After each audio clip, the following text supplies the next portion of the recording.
I wanted to do a real quick review on this really nice Kahles scope that I bought about 3 weeks ago. I bought it from an individual who was just wanting to sell it quickly, so he made me a really good price on it. I was able to buy it for $500. And the reason for doing the review is twofold. One is to introduce people who maybe aren't as familiar with the Kahles brand. I think there's a lot of shooters in the United States who maybe aren't as familiar with this brand of scope. It's a really nice scope. Kahles is made in Austria, and they have very high quality optics, very well engineered, and very good mechanics.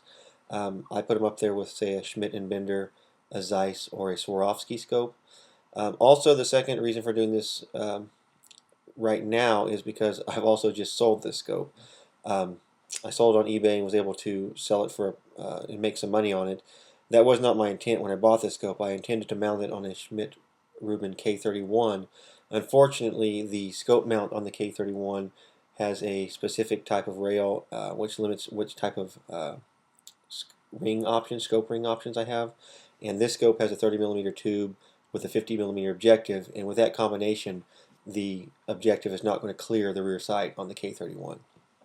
I knew that was going to be a possibility when I bought the scope, but it was at such a good price. I just bought it, and I knew I wasn't going to go wrong with that. And I was able to sell on eBay, like I said, and make some money on it. And so now I'm going to take that money and buy a Zeiss Conquest scope, which has a 1-inch tube, and the one I'm looking at has a 44 millimeter objective.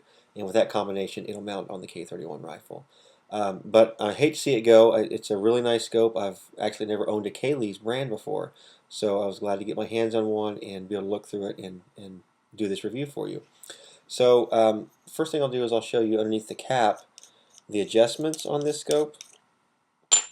It's got a knob under the adjustment. A lot of the scopes, you'll know, have the a slot in it, so you have to use a coin or a screwdriver. This one actually has a little bit of a knob that protrudes, so you can adjust it with your fingers.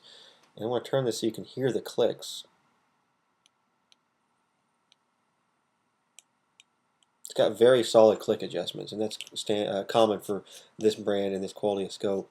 This is a Kahles Helia C 2.5 to 10 power scope, and it has the objective, or the reticle, in the front focal plane.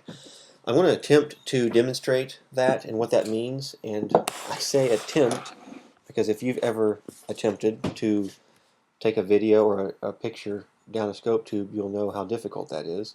Right now I've got it set on the 2.5 power, the lowest setting. If I can hold it steady while I adjust it, I'm going to try to hold it here. Now as I adjust the power of the scope, it's very hard to hold it steady. You'll notice that the reticle is getting larger as I adjust the scope, the power. And once I get it up to 10 power, if I can hold it steady, you'll see, well, that's at 10 power there. Trying to get a good view. There it is. And then if I go back down in power, you'll see the reticle get small again. And that's because the scope is magnifying the objective, or the reticle, along with the magnification of the scope. I prefer that. A lot of, I think, shooters in America don't like that. But there are two reasons why I like having the front focal plane reticle. For one is there's nothing between the reticle and the target. All the mechanics of the scope, the optics and the prisms or the lenses that are moving, are not moving between the reticle and the target. With a second focal plane scope, all the mechanics of those moving lenses are between the reticle and the target, so there's a potential that as you adjust the power of the scope, you could actually change the point of impact. That's obviously not a very desirable thing with a scope.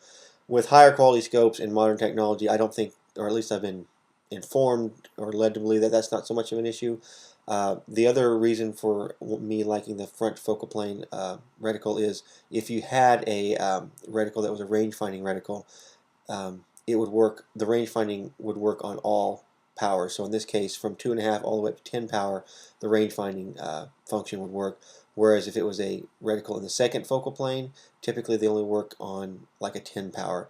So if you had it set on 2.5 power, you'd have to adjust it up to 10 power to use the range finding, and then adjust it back down to 2.5 power if that was your desire.